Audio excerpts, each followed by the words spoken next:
Duncan Idaho, dont le nom traverse les mémoires, résonne comme une légende dans la galaxie de Dune.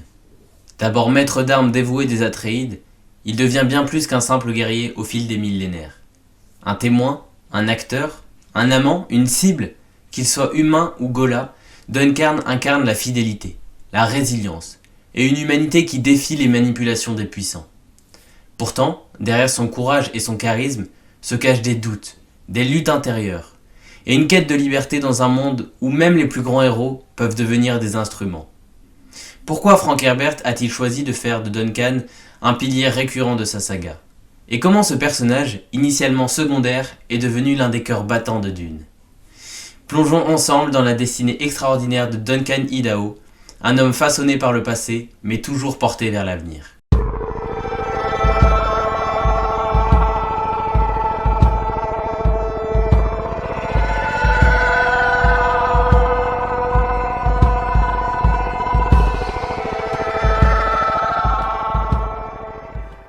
Bonjour à tous, chers abonnés, chers amis, chers spectateurs, très heureux de vous retrouver aujourd'hui pour cette nouvelle vidéo analyse, mais ce ne sera pas une analyse de livre comme on fait d'habitude, mais une analyse de personnage, en l'occurrence Duncan Idaho.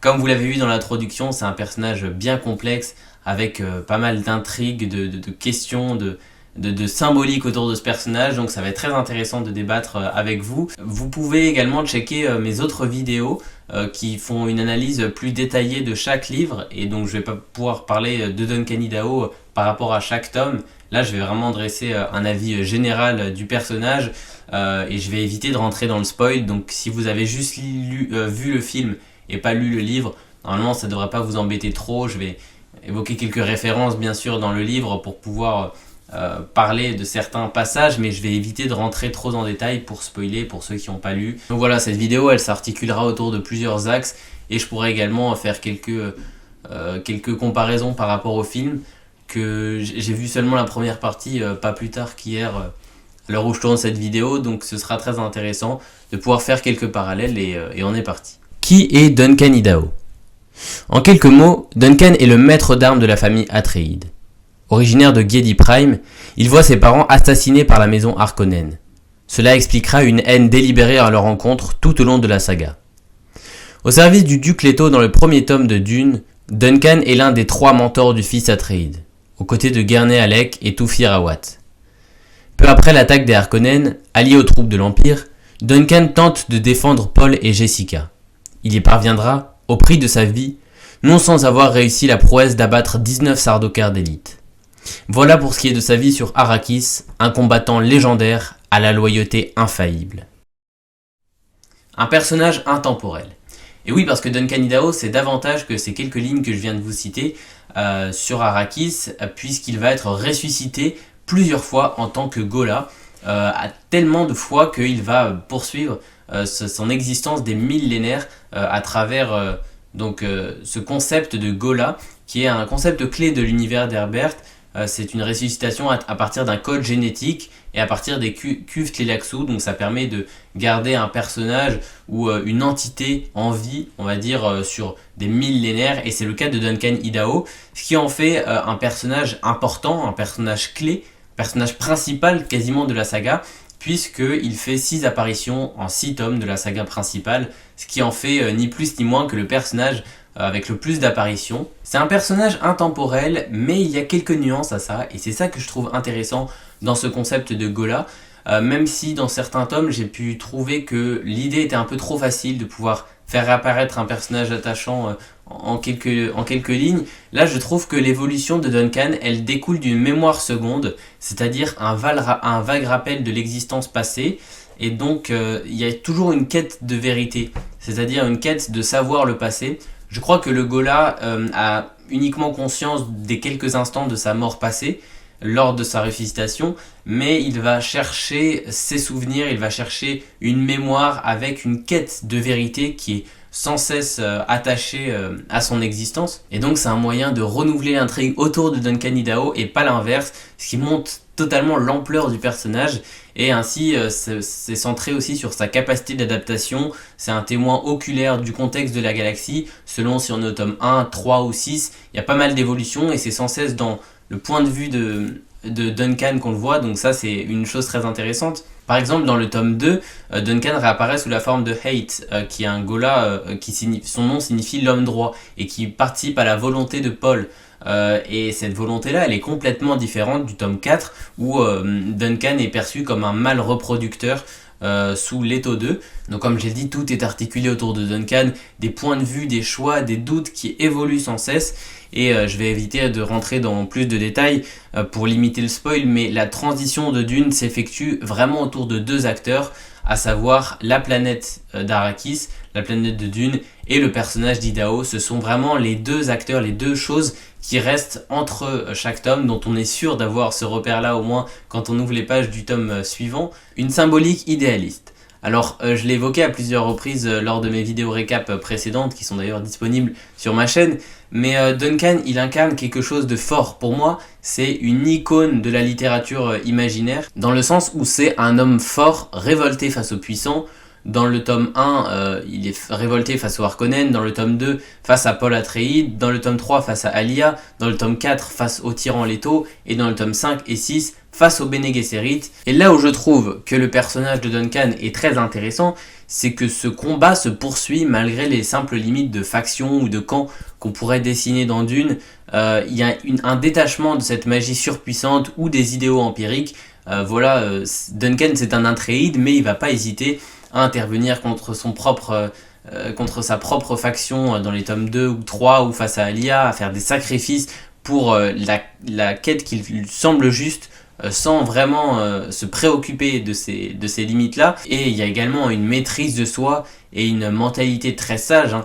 Et je pense que c'est cette passion pour les armes, pour l'art martial, qui lui donne cette mentalité très terre-à-terre.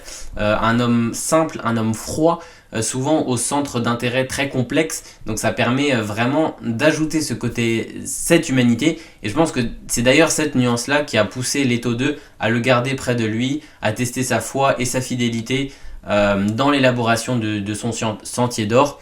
Idem pour le Bene Gesserit à la fin de la saga. Sans rentrer dans plus de détails, c'est quelqu'un qui a beaucoup d'intérêt auprès des puissants, auprès de ce qu'on pourrait considérer comme les personnages principaux des tomes en question.